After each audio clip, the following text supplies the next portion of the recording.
Thank you, Chuck. It is good to be here. There's something very familiar, and also that this place is fresh and new, and different things are happening here, but there's a kind of core that remains. And I do feel that here. I also feel the kind of chaos of the place and the aliveness of it. So this week has been full of all that, and it just feels that tonight it's an opportunity to kind of pour forth and track my calligraphic story, which I don't think I've ever really had a chance to do before. So we have, something's going to happen up here. There are actually 2 layers of paper, so we'll have a little intermission when the first layer gets rolled up. And what I want to do is tell a story. It's my particular story, but it's a creative calligraphic journey that I hope will illuminate your own journey, your own, what calls you forwards, what draws you to the next thing, why I got attracted to this and to that, and then ended up here at Naropa. So I do feel it's an ancient tradition here of a storyteller coming with maybe a roll of cloth under their arm and hanging it up in a tree and pointing to the pictures as they're telling the story, but I'm going to make the pictures as I tell the story. So that's a new thing. And it has a quality of sort of feeling my way along with it. I think a big metaphor for me in my life has been getting on the page of my life, which feels like so much about writing, but there are many ways to get on the page. For me, it's been tools where there's contact and then there's movement. So with pen and brush and pencil, and there's something that connects for me, I get connected in the process. So this calligraphy has been my vehicle to find a way to aliveness and connection, and it's a certain kind of portal. And so you're all here with me now. We'll all follow this journey and see what happens, what occurs. So when I was thinking about this lecture, I thought, well, I'll start when I was a child. And because I realized the urge was there to be a writer. And I remember, like when I was about 4 years old, my mother would buy these or cheap kind of books from a rummage sale, and I would fill the margins of the books with my writing. And because I was fascinated by these forms, these magical forms, this texture on the page, and I wanted to join that, but I didn't know how to write yet. So I did my own writing. And it looked like this, and I was extremely determined and happy in the making of that. So that's where I started. And then I came into elementary school, and I learned to print.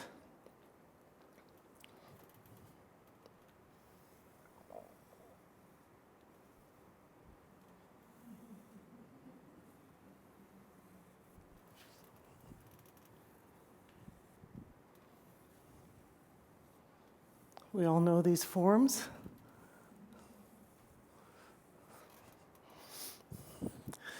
I was thinking about it when I was sketching this out. It was like by the time I was 6 years old, I'd done the whole range, because it's like from wild aliveness to precision. And that, in a way, that's what the journey's been for me, is moving between those two parts of myself. The very precise, careful, and then the wild line.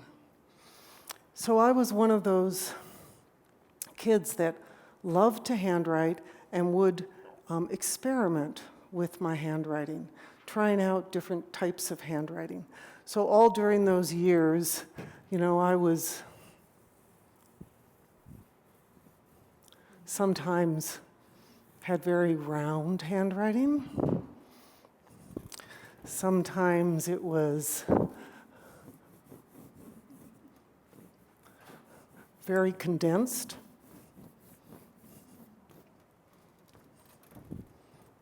I don't know if I really spent too much time with the back one, but I'm going to put it in here because it's an interesting one of sliding back. And then at a certain point,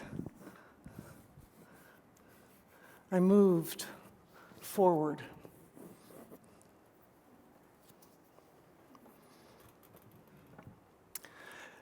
So I had kind of a checkered career of colleges, moving from art history to dance and to pottery, but I had the luck of showing up in the Bay Area in the 1970s, and there was a renaissance of book arts happening there right then, and I dropped in. And it was this flowering of letterpress printers and bookbinders and calligraphers, and all kind of working together. And I, because of this love of handwriting, I looked for a calligraphy teacher. I wanted to go deep into those letters. And I found a woman named Georgiana Greenwood, who I studied with for years and learned these scripts. What I remember the first time I sat down and made an A. And amazingly, my experience of doing this was, I thought, I know how to do this. Where did that come from? Maybe some kind of confidence, maybe some past life, I don't know. But there was some recognition that this was a form that I would be able to connect with. So I started out with many hands. This one is not enough ink in this one, but anyway. Then this sense of the A, I know how to do this.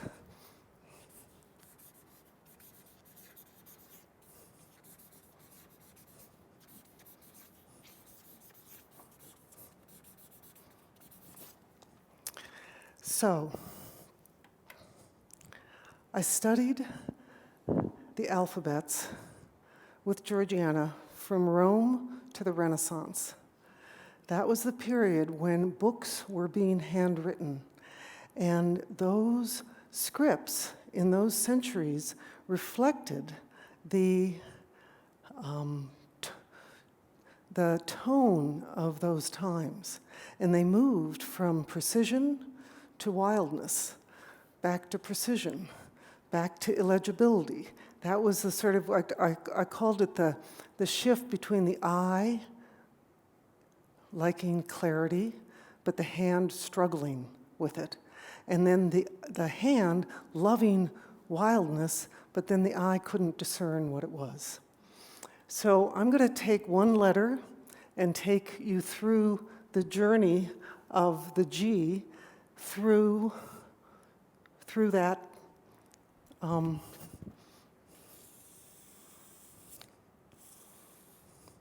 that path. Here's the G as a Roman capital with these serifs. One of the most beautiful forms that's ever been created in terms of positive and negative space. And they're still up there in Rome on the stone slabs. So pleasing to the eye, so difficult to write. Then the first books that were being written, because vellum was so dear, so expensive, calfskin, they had to fit more letters on the page, fit more letters in the line. So these are rustics. This is a rustic capital G, like an accordion came in. The other script that they used for those first books were square capitals, where they could fit more lines on the page. So you get the elasticity of the script. Then we have uncial. Around 200, 300 AD we are. The monasteries are holding steady while there are these marauding bands of who knows what, and I feel like the letters are expressing that sense of protection. They have an enormous amount of internal space.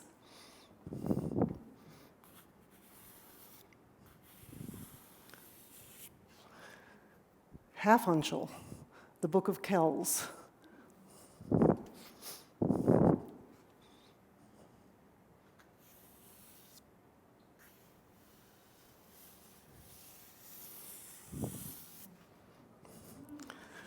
This is where it was getting really wild.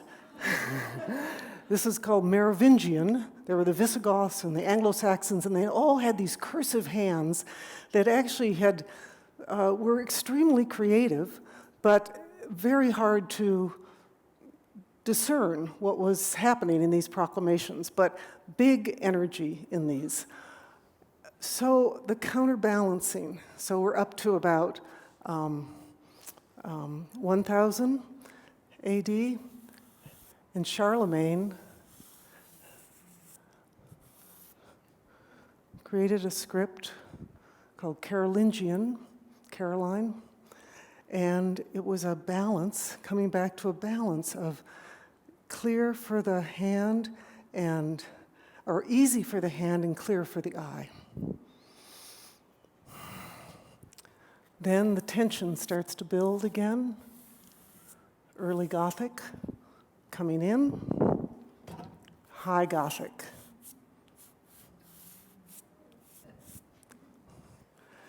German. And then the Italians couldn't really bear it, that black letter. So the Italians, the humanists, came back. They went back and looked. They thought they were going way back, but they were actually looking at the Caroline manuscripts, and the humanist hand was developed. And out of that, this is very connected, the Roman capitals, the humanist hand, and then the other hand that was happening at that time was the italic.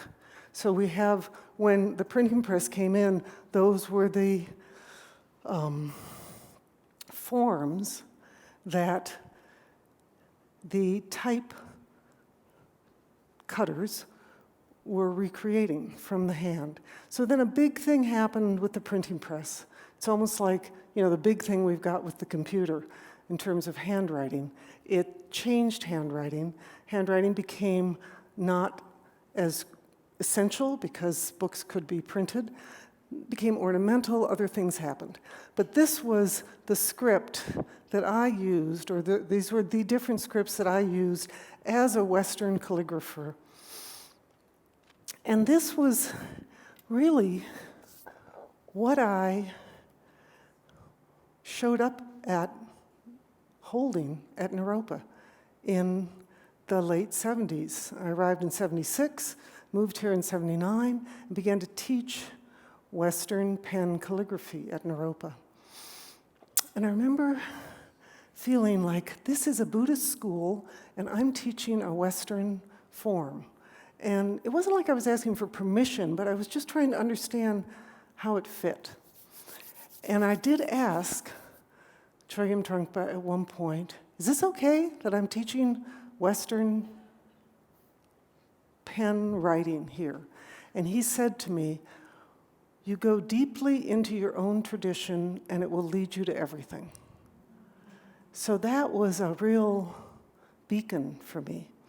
And actually, what happened was it took me back into, because I was studying Chinese pictograms here with Ed Young at Naropa, and I loved the visual language of it, but it was Chinese culture. It felt universal, but it was still not my culture. It took me, Rinpoche's statement took me back to find what the pictures were inside of our letters. And it took me back to Sumeria and Egypt. And so I'm going to paint the journey of an A here, where it began.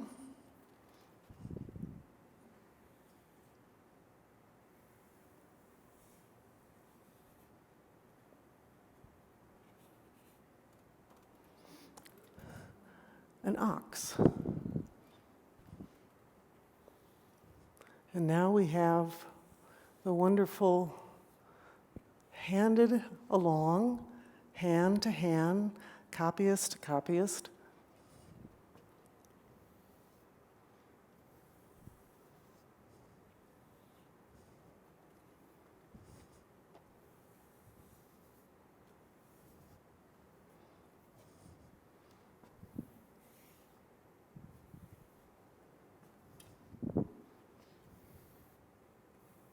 Turning.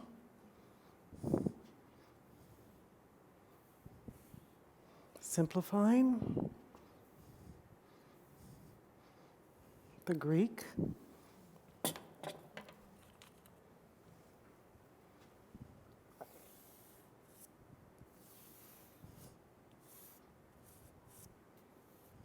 And the Roman.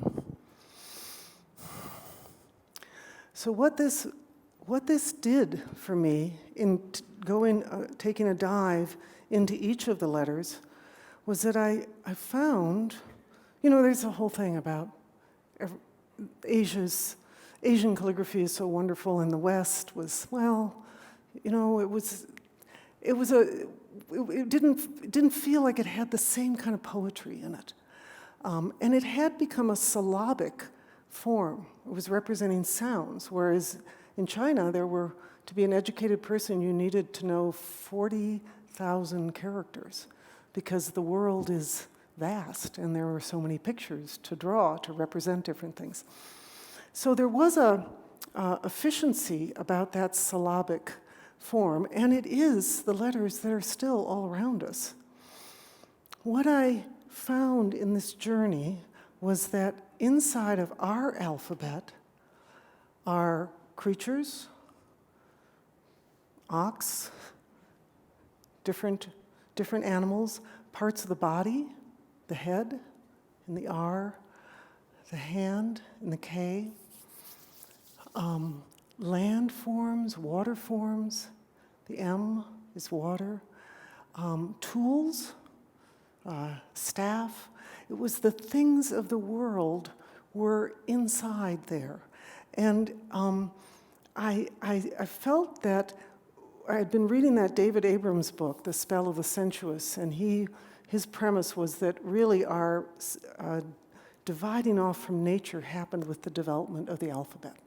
It was, for a calligrapher, it was a little hard to hear, But he also said that it can bring us back because we've gone under the spell of something.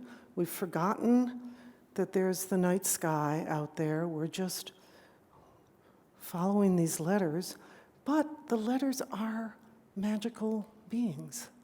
They are still portals. They have that humming quality that when you draw objects in the world, you are doing it because you want that exchange of energy. So in a way, we are, with our alphabet, and certainly in that embodied aspect of it, of writing it out by hand in different ways, we are drawing the world, and the world is working with us, is in contact with us.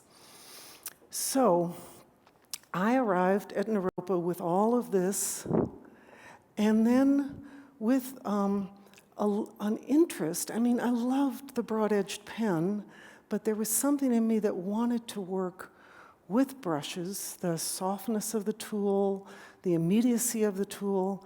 And interestingly, Chögyam Trungpa had come from a broad-edged pen, wooden pen alphabet in Tibet, and he had picked up Japanese brushes, and he was doing Tibetan writing with a Japanese brush.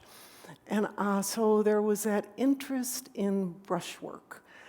And around this time, I heard a story of a young man, American, who'd gone to Japan, and he was studying with these grass-style calligraphers, very wild, cursive quality of the letters.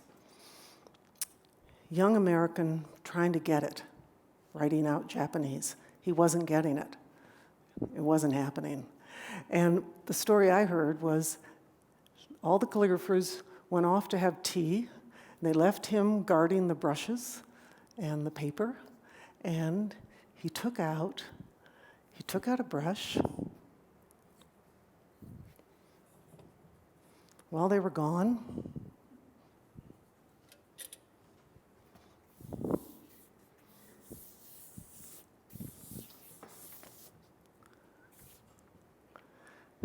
and he wrote the word "go." And they came back and they said, "That's it, you got it." And what that story meant to me was that the alphabet that you're born into is the one you can leap with. So I felt this loyalty, natural loyalty, to work with my alphabet and to become more and more expressive with it.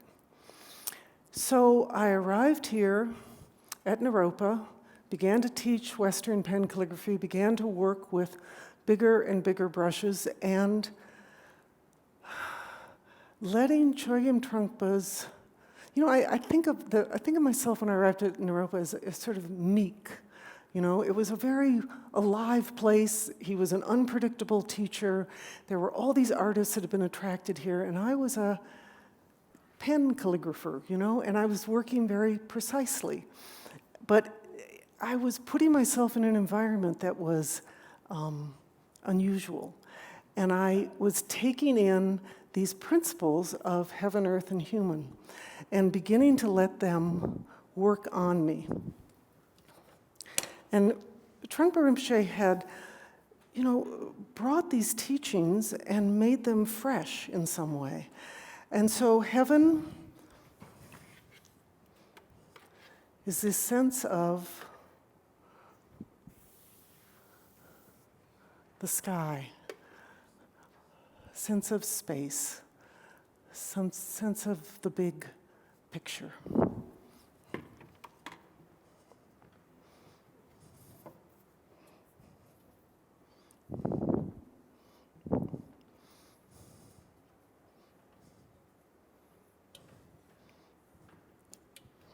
Trying to decide which brush to use. Earth.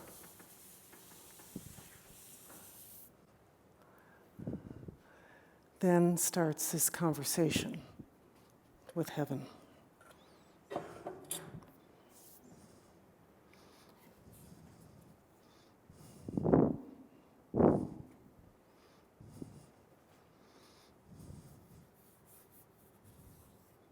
And human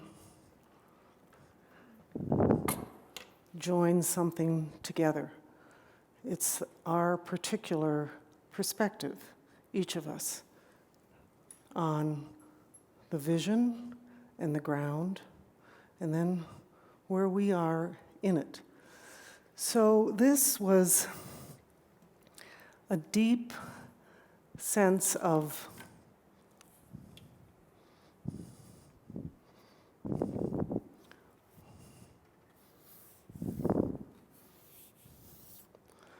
one, two, three. And I let these principles of how you begin, how you follow through, and how you complete, I let them kind of soak in. And I took them into other forms of my work so that I realized that here I was in Boulder and I was doing botanical illustration, illustrating books on the Southern Rocky Mountains, starting to teach illustrated journaling, and these were the principles that could apply. Rinpoche was working with it calligraphically, he was working with it poetically, he was working with it creating environments, so you could feel the elasticity and the kind of truth of being held by something, held by what's above, what do we stand on, what do we feel? So I started to use this with my journaling, illustrated journaling work, and poetic expressions too. So I thought that I would, since we're almost at the end of this page, I will demonstrate how one can work with an environment, and I'm going to do it with this environment. You know, certainly being outdoors is a wonderful way to do it and connect with the sky and everything, but actually every environment that we're in has its own nature. And I have done this practice with 200 fourth graders in an elementary school gymnasium. So it's very adaptable. It's what's above, what's below, and what's a detail. So if I was going to work here,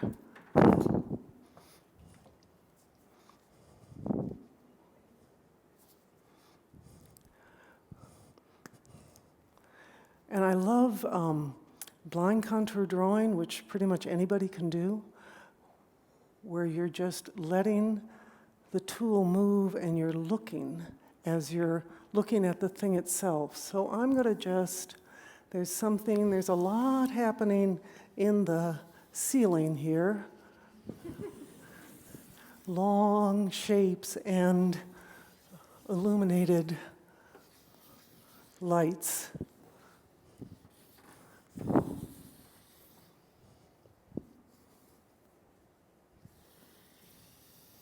I'm going to let that be my heaven, my sky.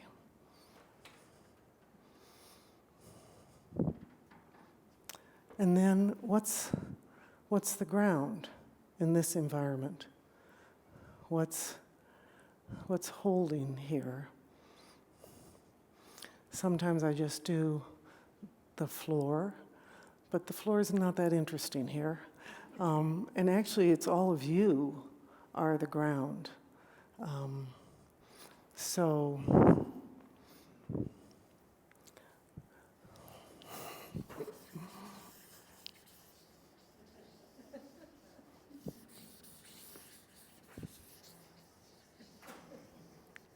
it's just an inquisitive line.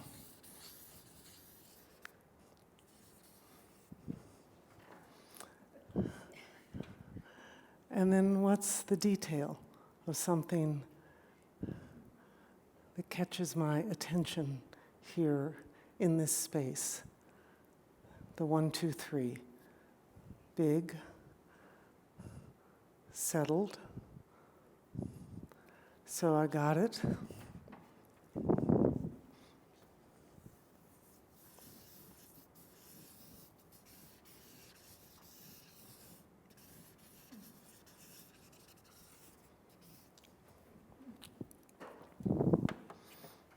And then what I do is I add words, because it's about language. It's about expression for me.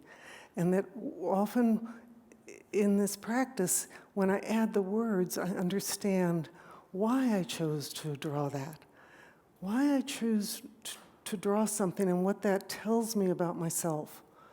So that's this 1, 2, 3 practice. It's all these different parts of ourselves that the world is activating. So I would say that there was something illuminated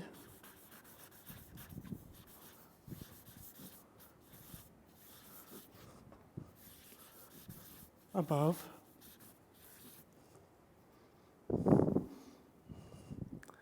and then choosing all of you, there was something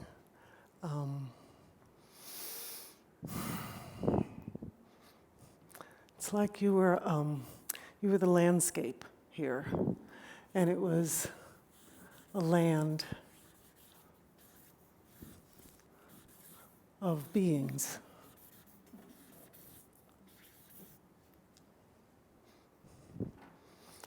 And then why the bucket? And you can see the brush handle there. So that last thing, naming it very simply, brings me into where I am in this moment.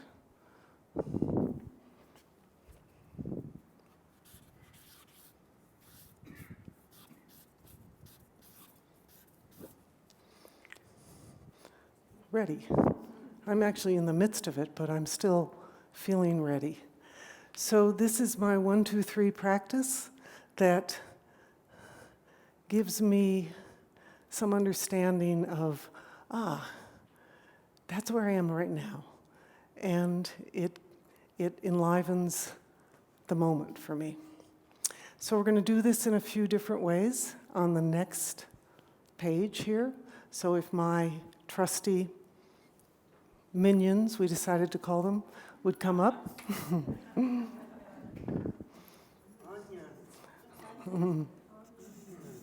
Onions. I'm going to add a little ink in here. Just get that sense.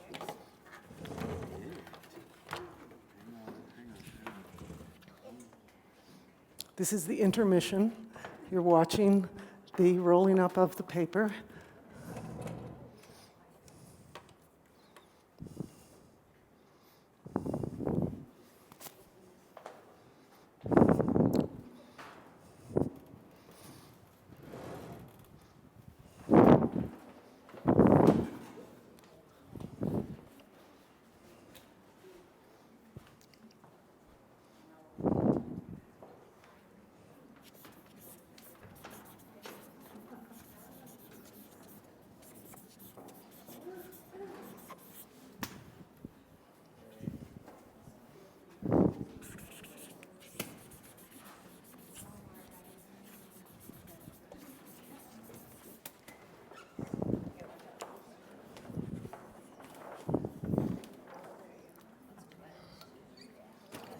Whoa! So you can't just pull them out. It's a little bit trickier. We really wanted to make sure this paper wasn't going to fall down, so.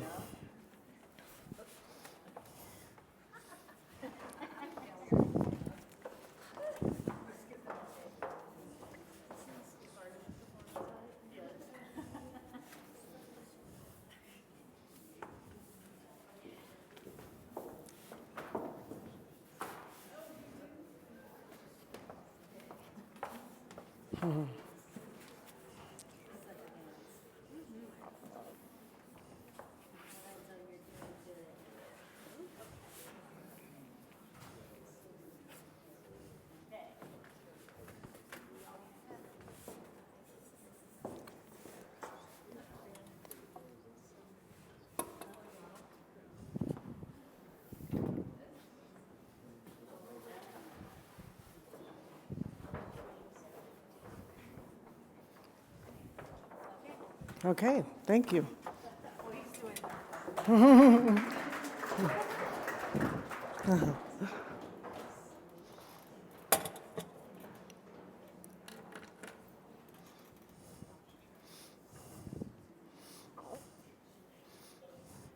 So my life mixing with these years at Naropa, working as a graphic designer in Boulder, starting to do botanical drawing, and then this mixing with brushwork. And Trungpa is saying it's possible to make a brushstroke that expresses your whole life. And that led me into this big brush practice that uses these same principles. So it keeps holding me and guiding the people that come and do this with me, and it's become more of a community event, which I realize this one is too. It's sort of a breaking down the solo artist and having experiences where everyone's with you. Maybe I'm making the marks up here, but we're all tuned in together.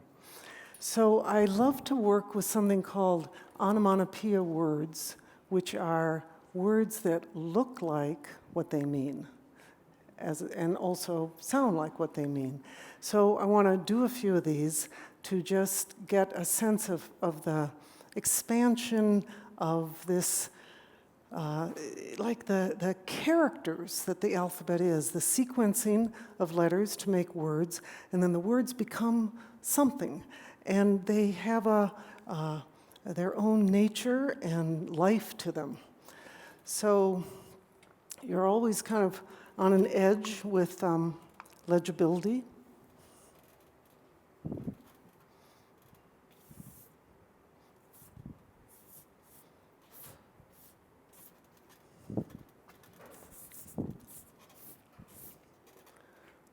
Crash.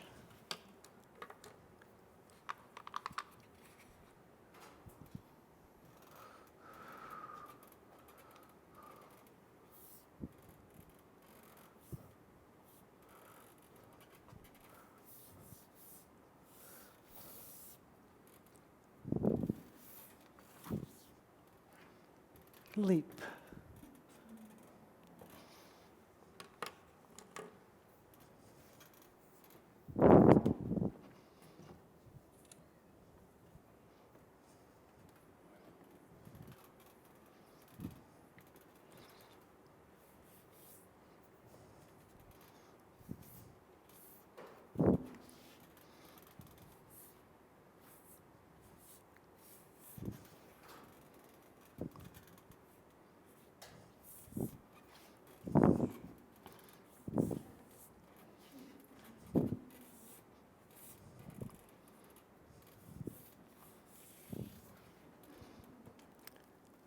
Letters are elastic.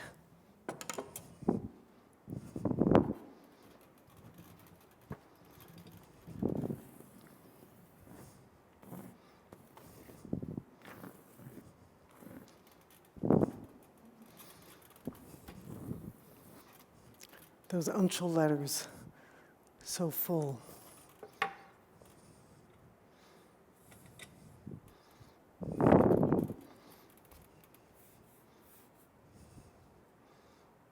I think I wrote this with the handwriting, but I'll do it again.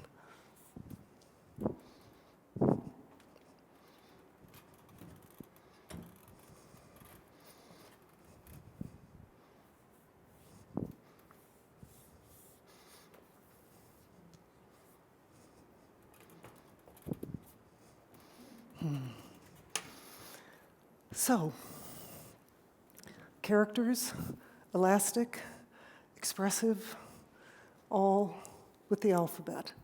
So now I'd like to invite Lily Karp to come up on the stage.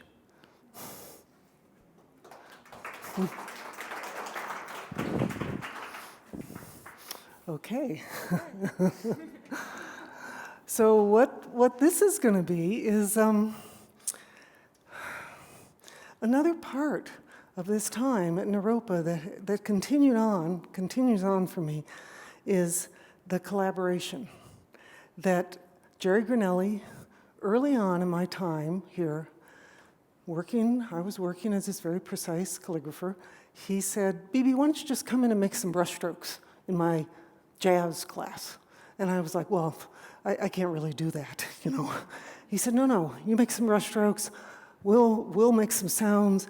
And it got me coming out of the studio and into a bigger world. So I wanted to have a conversation. I was going to say a conversation with Lily, but sometimes when Jerry and I would be teaching together, and we'd be teaching this form, I'd say, "Yeah, we're going to have a conversation." He'd say, No, Bibi, it's not a conversation.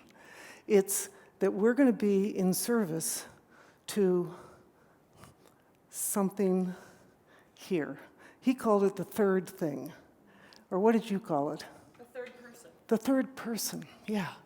That it's not just simply a call and response. There's something, loyalty to something else. So we don't know how that's going to work, but Lily's willing to try it out. Okay, so let's, why don't you stand over here?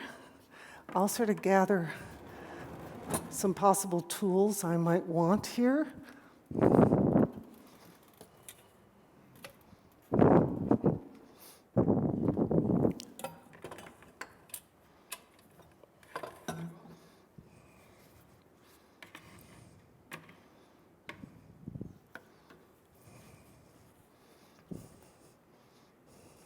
Okay, start with the bow. Gives us we're beginning something. Okay, so Lily's going to make a gesture, and I'm going to respond to that.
Whoa.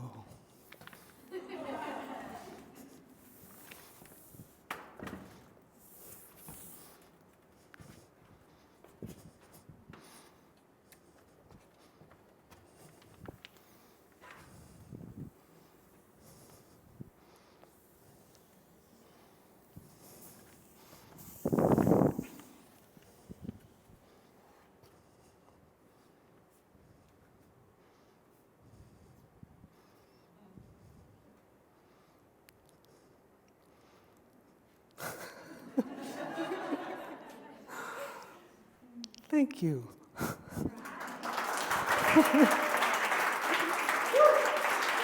Really beautiful. Thank you.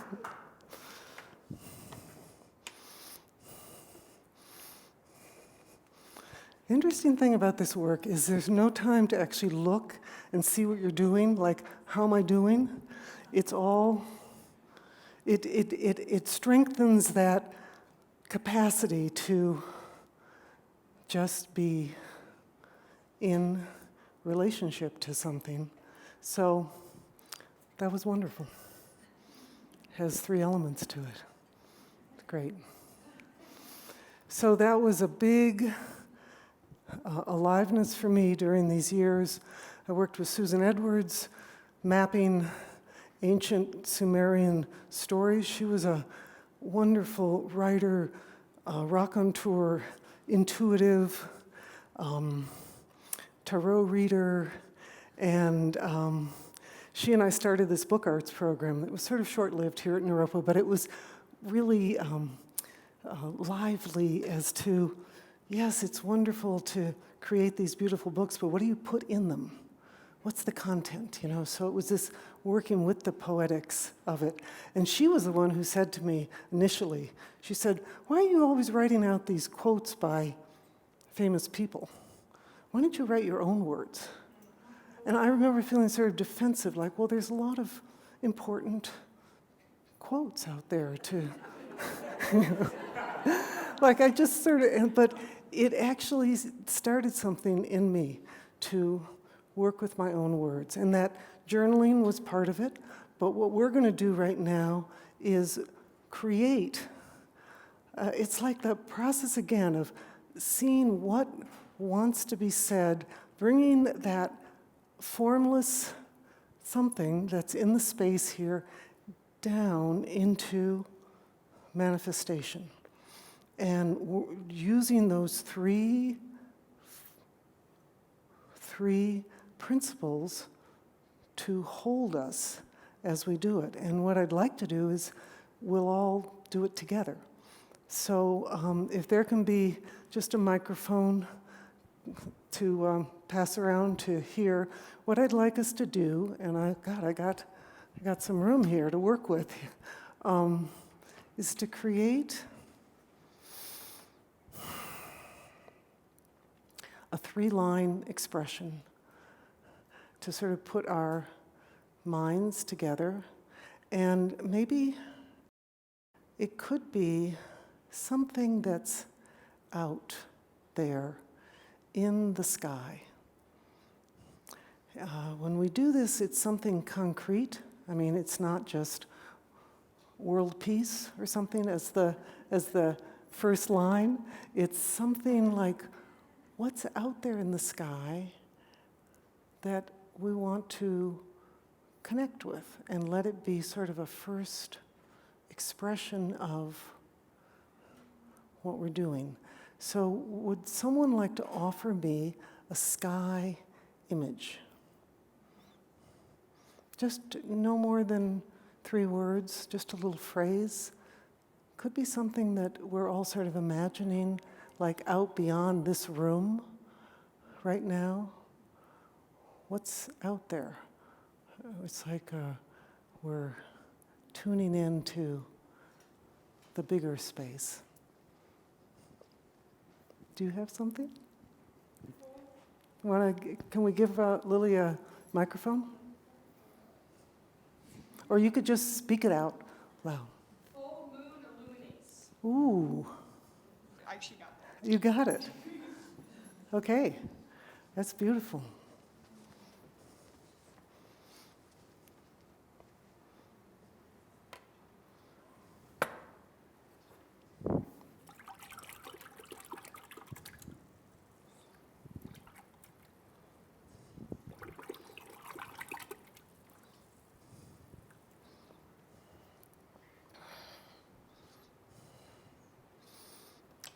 I want to try this. You can have brushes made out of all kinds of different things. You start looking for brushes. This is a shaving brush, so I'm going to try this. And I do feel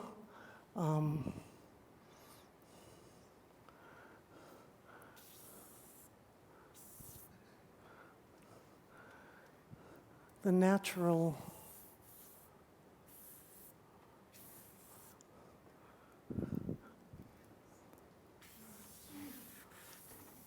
bigness of moon words.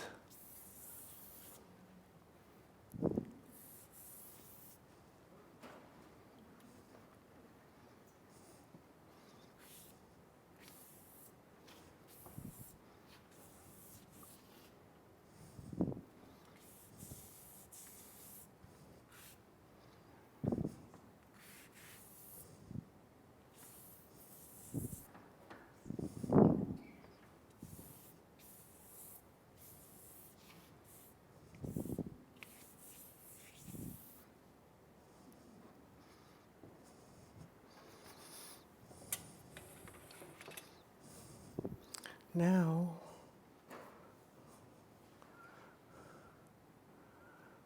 what's our counterbalance? This is what's up there in the sky. What's in relation to this? What's the earth image that we'd like to join here? Prairie dogs holes.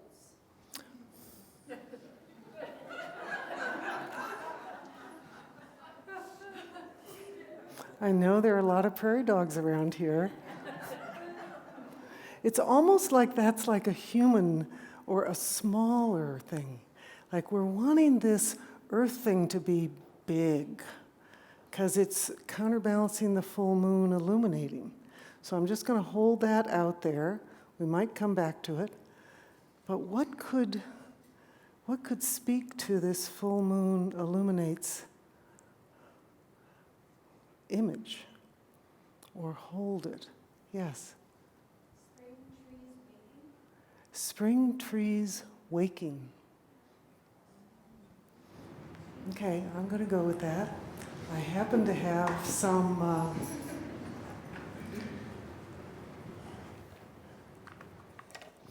actually, yeah, it's a little bit of a green. And what I like about it is that I can counterbalance or I can contrast with the form.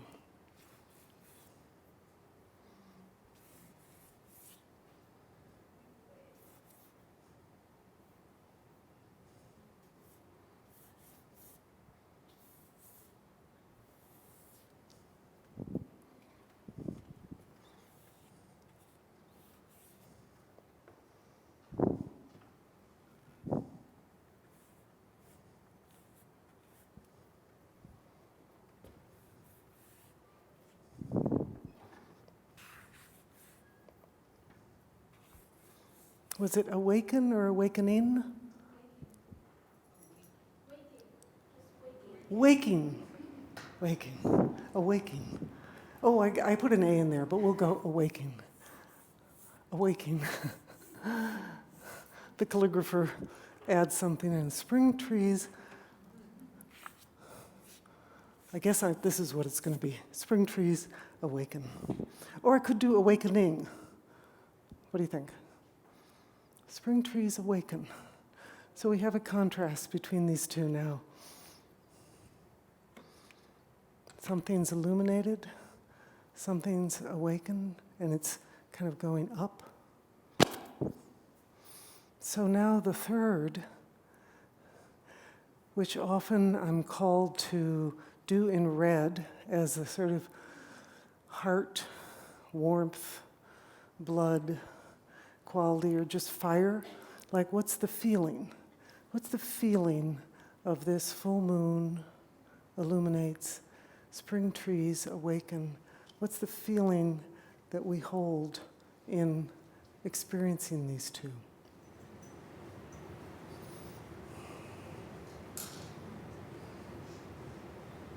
What's the human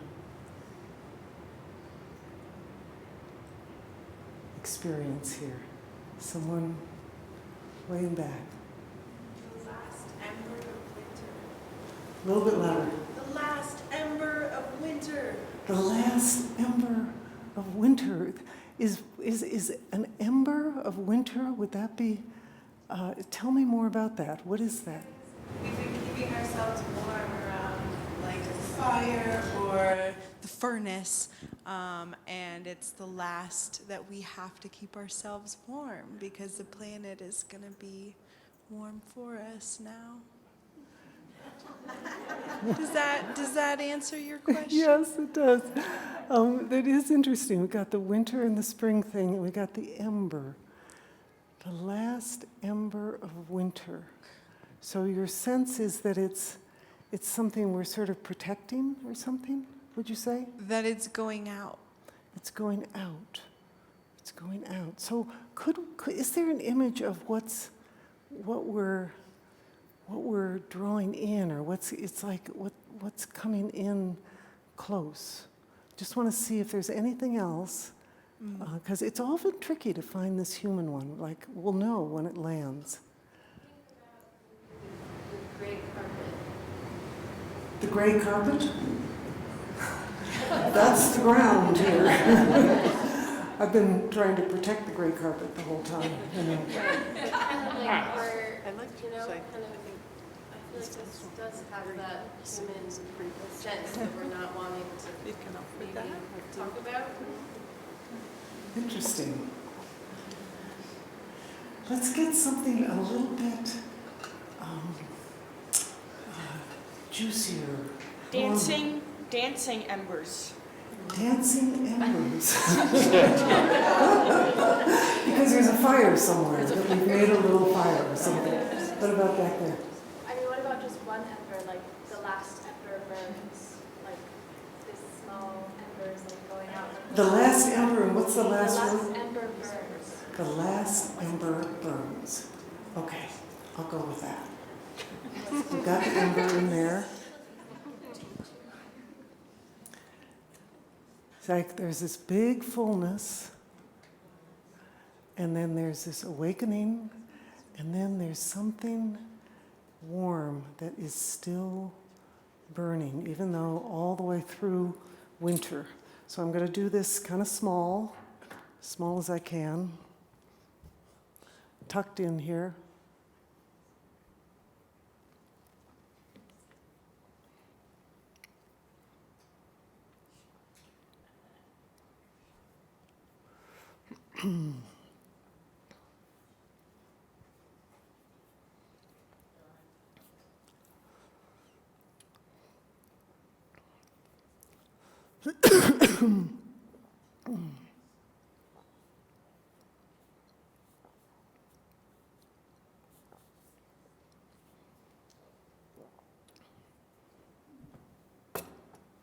There's something, I'm just going to let that be. It's a strong ember here. I wanted to give it a little shape there.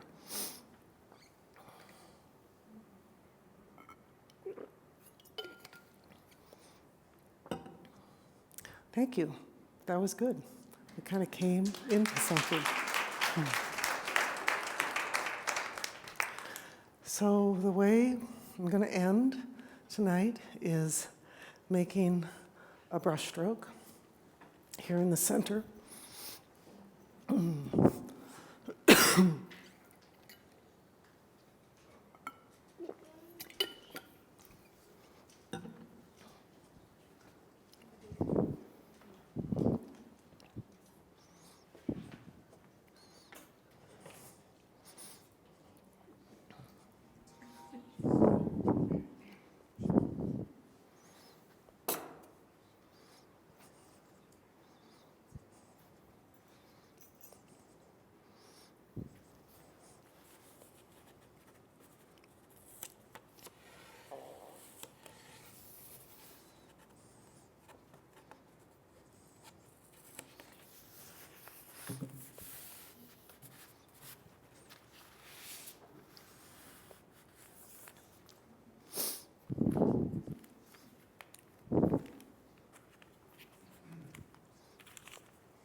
So I said that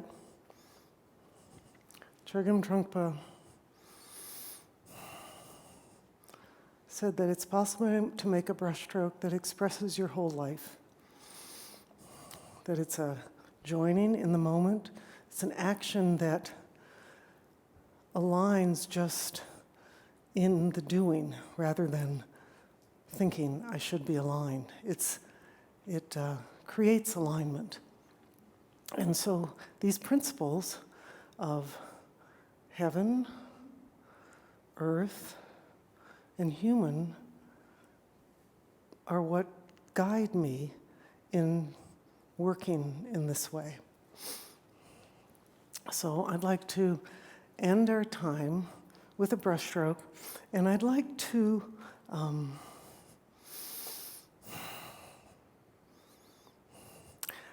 offer this brushstroke for the next 50 years of Naropa.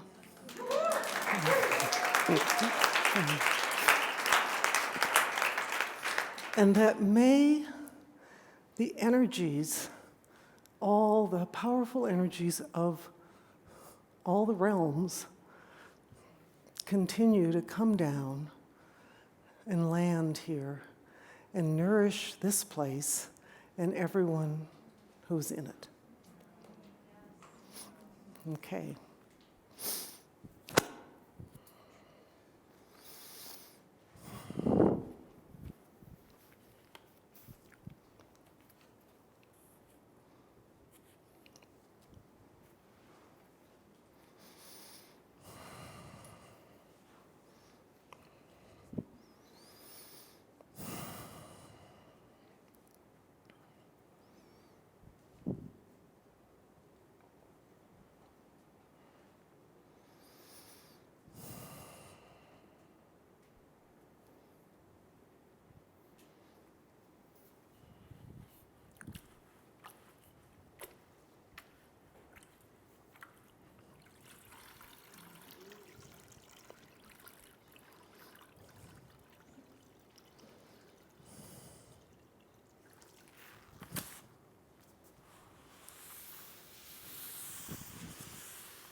Thank you. Thank you. Thank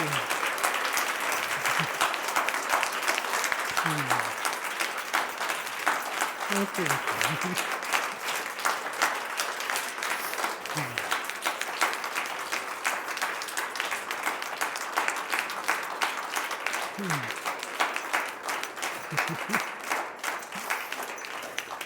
So if anyone has any questions, comments, we could just have a few more minutes of what did that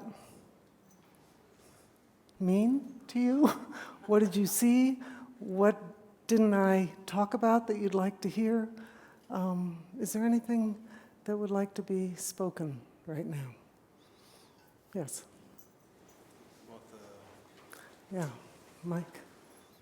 I teach writing, and I'm really interested in what you said. I think that Trungpa Rinpoche was saying that it's possible to create a brush stroke that expresses your whole life. And the first time you said that, I wrote that down, and that was great. Mm-hmm. But the second time you said it, you clarified that it expresses the life. It's not telling the life. Right. And I wonder if you could, I love that difference, that the act of the art is actually expressing it, not just kind of a Xerox copy. Right, right. See, that is something I wanted to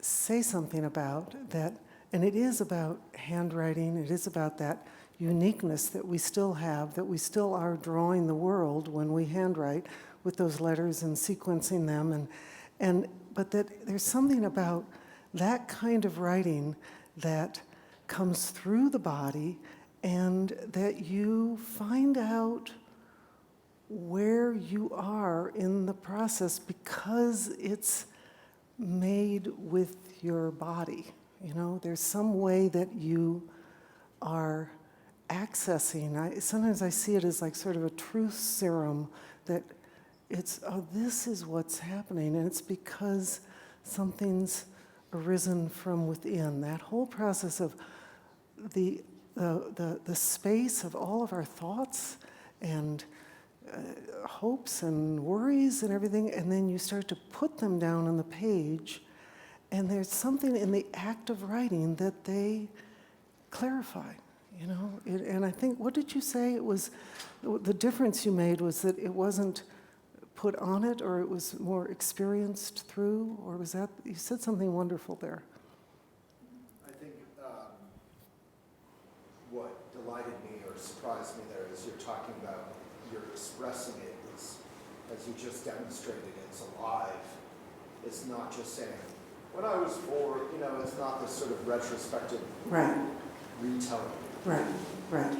So that's, and I think that is with all of these 3-part things, that you come into what's happening right now, and that is a kind of opening place, and it goes through the fact that there's contact, actual contact, and that you're describing the things of the world. So that's as close as I can get. But Similar to what you said with the dancer lady. Like you're creating this third thing. It's not just like a performance. right, right. It's the third thing. It's not just this is all about me. It's something else that we're following, that we're I did this podcast yesterday, and David, is he here?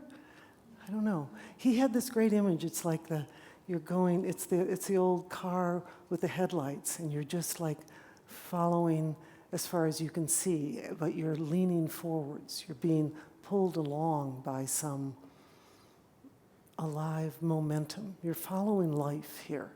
And calligraphy is, in its nature, when we talk about a calligraphic mark, a calligraphic painting, it's that it's direct, it's alive, it's in the moment, there's no touching up. So it activates that part of ourselves. Yeah, it's not worked over. It's sort of trusting what comes up right then, that there's something important about that. Yeah, thanks. Yeah. Has the framework of that you were describing heaven Is the microphone? Here it comes, yeah. Thank you so much for the talk. Has the framework of like heaven, earth, human, or the Dharma art approach ever felt like limiting or oppressive to your process? I don't think so. It hasn't. So I feel that you could say that's a constraint, maybe, conceptual constraint or something, but that I'm interested in constraint. The alphabet is a constraint, you know? That's a big constraint.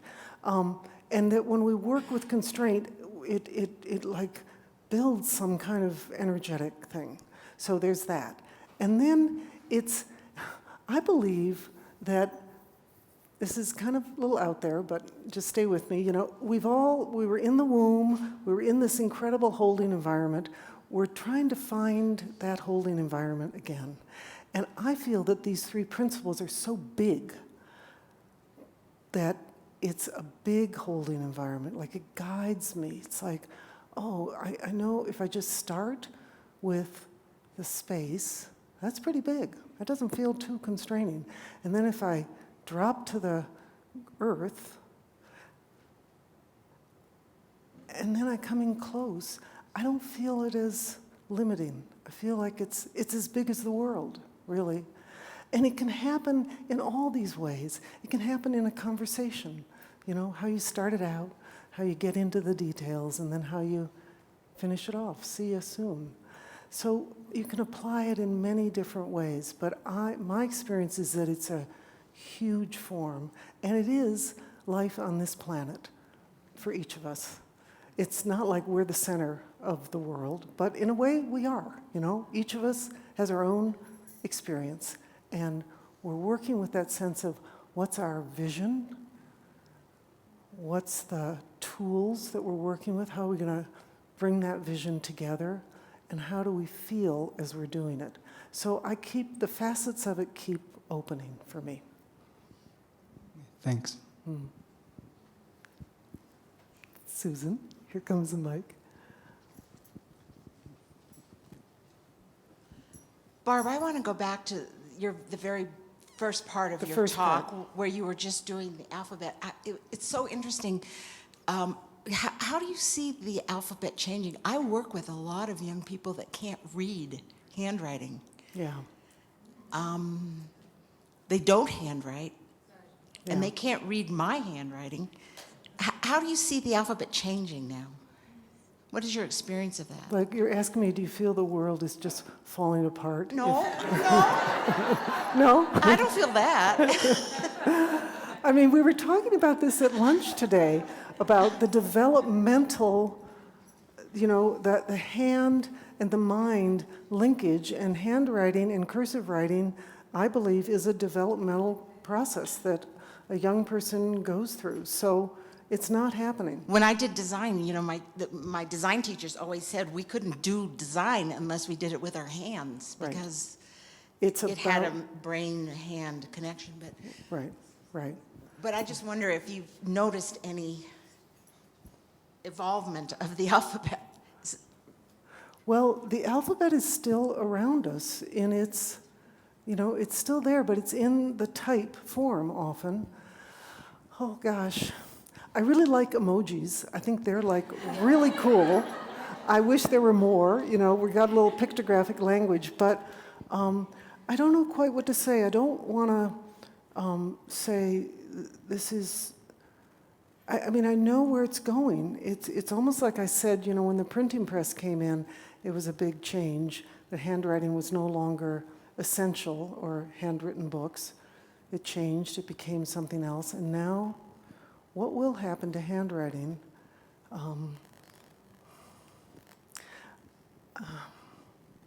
I don't really know what to say. All I know is that I'm continuing to offer it as an alive practice, and feel that the artist in each of us will find its way to, many ways of getting on the page. And maybe handwriting will go by the side and something else will happen.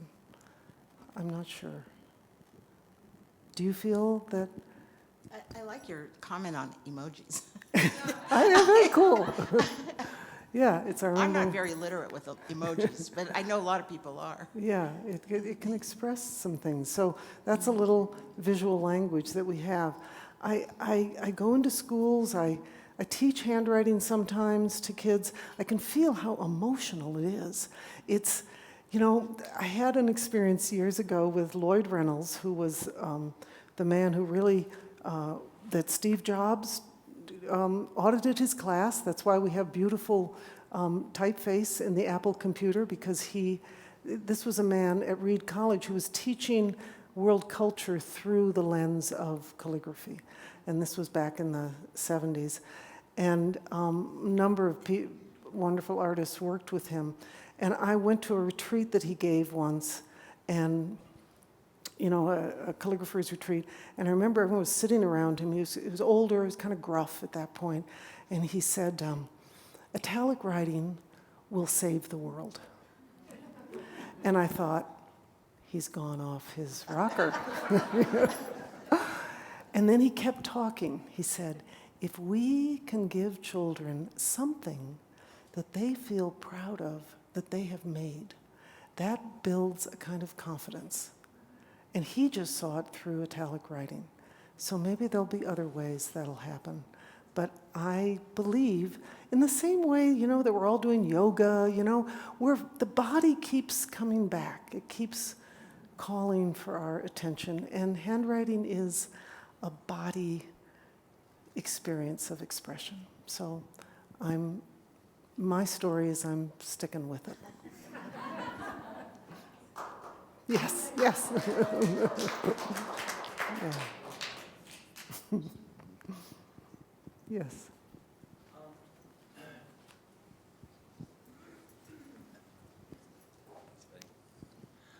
I have a question for as far as are you still learning from your own marks? And when you're doing something that's, coming from your inside, as far as the energy of what you're working, when you stand back, are you still learning from what you're doing? Absolutely. It's not a static art that every time you're in contact and something happens, you're being drawn into your life, and it's speaking back to you, and it's a process of writing something and going, it wasn't quite it. I'll try it again, or maybe I'll try it a third time. But then that's kind of it. You don't just keep doing it again and again. You're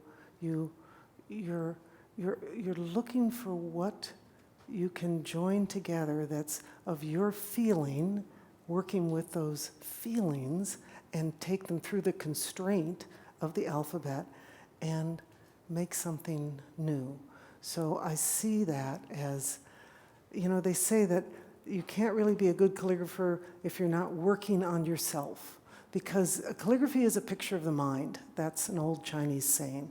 So there's no end to that. It keeps opening. Yeah. Thank you. Yeah. Is there someone here? Yes. I remember in the early years, I took a class with you, and you had us do lines on paper. Do you remember this? With a pen or with a brush? Or With a brush. With a brush. With yes. a brush. We just did one line after another, Yes. and you encouraged us to do it at home with water, Right. perhaps, that it didn't matter whether there was ink or not. Right. And I did that a lot, Yes. and what was that? Yes, okay. Really? I'm really glad you mentioned that, because it's a whole part of the story that when I came to Naropa and was teaching these pen alphabets, I remember Jaina Batan Figo, who were teaching Tai Chi, brought in Ed Young, and he was doing Tai Chi, but they said, you should meet Ed Young, because he's a calligrapher too. And I remember Ed coming into my studio, which was right there in the corner of 14th and Pine, in the kind of garden level, halfway down in the earth. And Ed, very tall Chinese man, came in and demonstrated that practice of making a single line. And he did it standing, because I had a drafting table that was a little high, but we did it, you did it seated, yeah. And I watched him, he was coming from here, and I watched him pull across this brushstroke with clear water. And I thought, that's the taproot that joins East and West, is the making of a single line. And we did a class with Ed where we made straight lines with clear water for 2 weeks every morning for 3 hours.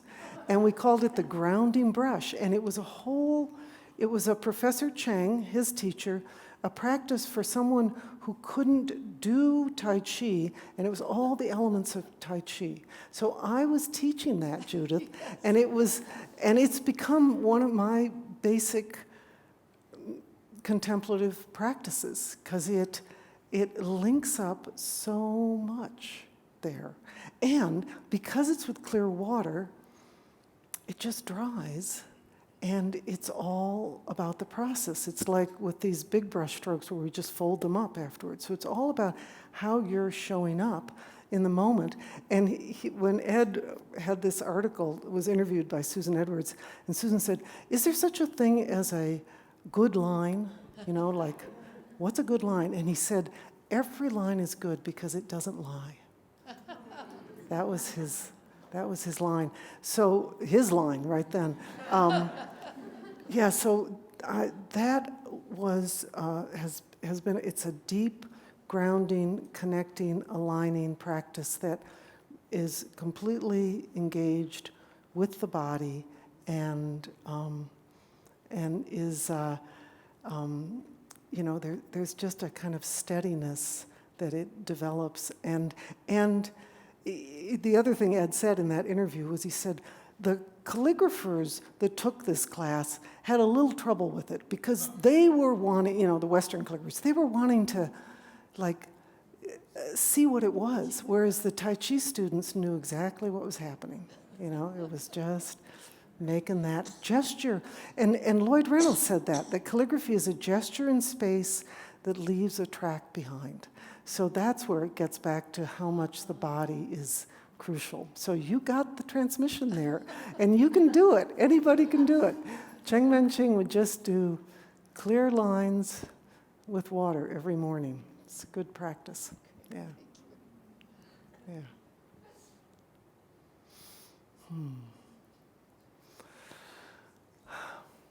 Lorenzo? Oh, yes.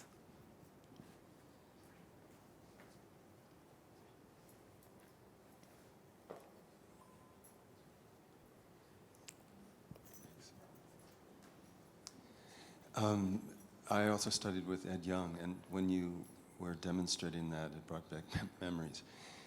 But it also made me think of, I studied a bit of classical Chinese dance with a Chinese American woman, and she said, let's see if I can remember this, that to move in one direction, you have to begin by going the other direction first. And she said that this is what you do in calligraphy, that you don't just go. Mm-hmm.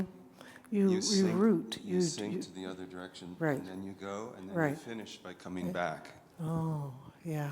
And this is also what we practice in Tai Chi. Yeah, yeah. It's very connected. Beautiful.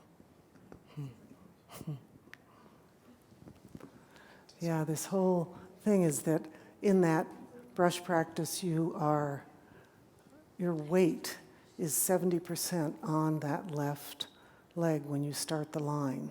So it's still distributed, but sometimes it uses like rooting down or bubbling spring or something. And then when you start to move, and the brush is vertical, you're moving from here, and then by the end of the stroke, your weight is on the right. So it's moving back and forth, but it's very rooted. Yeah. We should do that here. It's good practice. Yeah.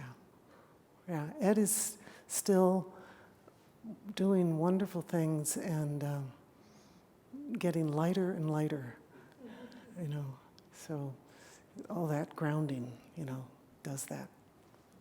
Yeah. Thank you. Thank you very much. Thank you.